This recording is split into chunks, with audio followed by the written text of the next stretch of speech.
But moving on with the abuses of the laity, we've got a lot of rich people in St. Joan of Arc Catholic Church and also the other Catholic Church in Idaho, which has caused this infiltration of communism and basically a pro-gay.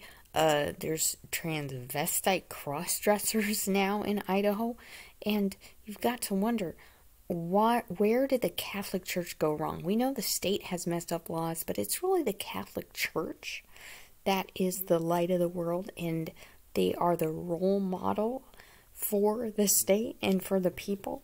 So if the Catholics aren't well spiritually for the last 40, 50 years, and they as well are shadow communists, then it's no surprise that God has allowed communism to take over Idaho in what appears to be an extremely short amount of time, like literally less than 5 years, 10 or 5 years, but it's been really going on underneath the scene for the last 40 or 50 years. And as Pope Leo XIII said, it goes back farther than that to the turn of the century, where it really started to go wrong. And we can model that after the women's lib, which I completely disagree with women's lib and women's suffrage. I do not think women should vote, because the man is really truly the head of the household, and he's the head of the woman, and he is a model of the Eternal Father and of Christ, being men. We know angels appear in the male form, so we know that God values especially the man and his power, so to speak, over his dominion over all of society, and especially in governments. And lately we've seen, especially, I looked into Canada, and I couldn't believe how many women were in these political roles in Canada, and we've seen Canada go downhill so quickly. It used to be such a quiet place, so to speak. You could just, if you had a birth certificate, you could cross over, and there was really nothing there. I mean, it was nice.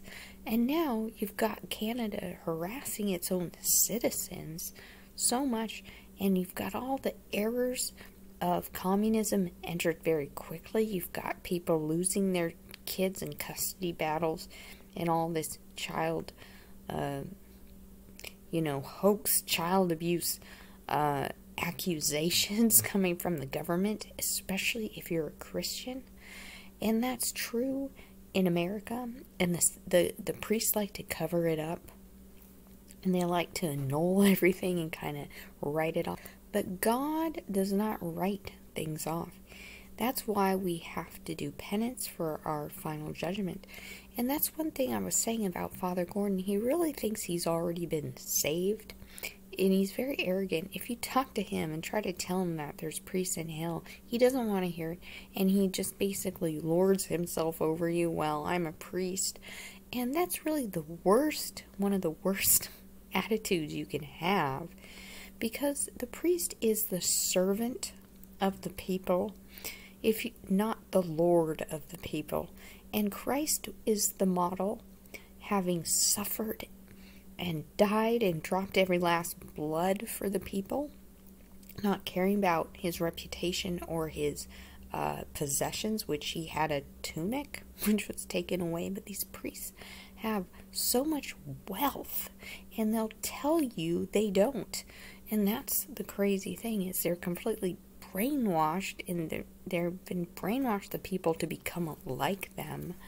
And literally in the Holy Love messages, priests are sending thousands of souls to hell, and we can see this happening, and we like to dismiss it or just kind of blind ourselves to it because it's too overwhelming to have to think about, and it actually can cause a person to have to lay down and rest because of the overwhelming I'd say mental anguish it can cause a soul to really see how hard-hearted these priests are and how little they truly care.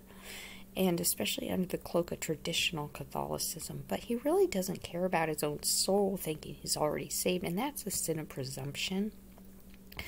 So I would say for priests like him, which there are a dime a dozen nowadays, and Father Flick is included in this, and I think that the Father Gordon, Father Flick cult needs to separate, because they kind of feed off each other, and they've got all these rich Catholics around them, like public pretender Catholics, I'd say.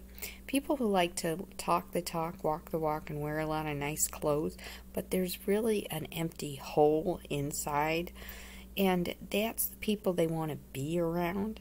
So it really needs to be broken up, and people like Father Flick and Father Gordon should not have positions.